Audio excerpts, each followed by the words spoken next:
आज supreme court में दो मामलात बड़े अहम हुए। एक तो सिविलियन के ट्रायल केस के हवाले से जो नोट हैं उस पर आज बहुत ज़्यादा बात की जा रही थी। साथ ही साथ आज जो है सुप्रीम कोर्ट में ही वो एक तो भर्तियों के हवाले से बात हुई और दूसरा इंसानी स्मगलिंग से मुतल्लिक भी आज गुफ्तगू की गई है। हमारे नुमाइंदगान इस वक्त हमारे साथ मौजूद हैं। जुल्करनैन इकबाल वेलकम करते हैं और इमरान वसीम नुमाइंदा खुसूसी उन्होंने भी हमें ज्वाइन किया है। इमरान आपका भी शुक्रिया। इमरान, सबसे पहले मैं आपसे ये जानना चाहूँगा, आज एक नोट तो हो गया, पहले भी ये बेंच भी टूट गया, नया बेंच भी तश्कील हो गया। आज जस्टिस जो काजी फाइज हैं और जस्टिस सरदार तारिक के नोट पे नया क्या था, क्या खबर इसमें क्या है?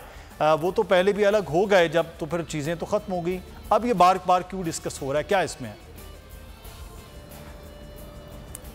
जी, ये जो दो नहीं बल्कि 3 नोट जारी हुए हैं फौजी अदालतों के फैसलों के खिलाफ। जब 9 रुकनी बेंच बना था तो 22 जून को पहली समाअत हुई थी। तो पहली समाअत पे जस्टिस काजी फाइज ईसा और सरदार तारिक मसूद साहब जो है वो बेंच से उठ के चले गए थे। मुकदमा सुनने से उन्होंने इनकार कर दिया था। लेकिन 26 जून को जस्टिस मंसूर अली शाह साहब भी इस बेंच का हिस्सा नहीं रहे थे।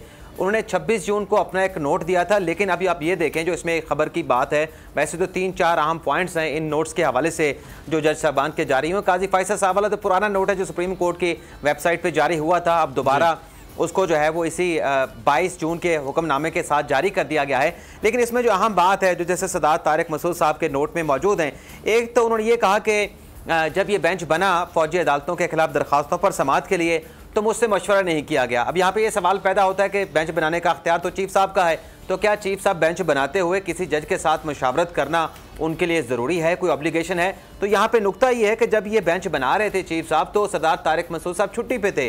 तो छुट्टी पे होने की वजह से गालिबन उनका इशारा इस बात की तरफ है कि जब मैं छुट्टी पे था, समर वेकेशन शुरू हो चुकी थी, तो आप कोई बेंच बनाने जा रहे थे, बनाने से पहले मुझसे कम से कम पूछ लिया जाता कि मैं अवेलेबल हूँ, अवेलेबल नहीं हूँ। तो एक तो ये कह रहे हैं कि मुझसे कोई मशवरा या मुझके साथ मेरे साथ रब्ता नहीं किया गया। दूसरा उन्होंने ये बात की है कि जो एतराज़ एक उठता रहा कि तारिक मसूद साहब जो है वो आर्टिकल 184(3) के केसेस में नहीं बैठ रहे, उन मुकदमात को नहीं सुन रहे। लेकिन जब उनके 2 रुकनी बेंच में अमीर जमात इस्लामी सिराजुल हक साहब का एक जो दरख्वास्त थी पनामा के स्कैंडल के हवाले से वो लगाई गई, फिक्स की, तो वो केस जो है वो खुशी खुशी जो है वो तारिक मसूद साहब ने ना सिर्फ सुना बल्कि उसमें बहुत सारे क्वेश्चन भी फ्रेज कर दिए। तो इस नोट में उस तनकीद का भी, उस एतराज़ का भी जवाब दिया गया जिसमें सरदार तारिक मसूद साहब ये कहते हैं कि मैंने वो मुकदमा पनामा के हवाले से अमीर जमात इस्लामी की दरख्वास्त इसलिए सुनी थी क्योंकि 2016 में सुप्रीम कोर्ट का जो 5 रुकनी बेंच है इस दरख्वास्त को काबिल समाअत करार दे चुका है। और तीसरा उन्होंने ये पॉइंट उठाया कि मेरा मौक़िफ़ यह है कि मैं बेंच से उठ नहीं रहा, बेंच से रिक्यूज़ नहीं कर रहा, लेकिन मेरा मौक़िफ़ यह है कि सबसे पहले जो supreme court practice and procedure bill है उसका फैसला हो, उसके बाद आर्टिकल 184(3) के ये जो मुकदमात हैं इनका फैसला होना चाहिए। अब सरदार तारिक मसूद साहब का मौक़िफ़ आ गया, मंसूर अली शाह साहब का भी इसी से मिलता जुलता जो है पॉइंट ऑफ व्यू है, और काजी फाइज साहब भी ये कह रहे हैं, या अफरीदी साहब भी कह रहे हैं कि फुल कोर्ट बनाया जाए।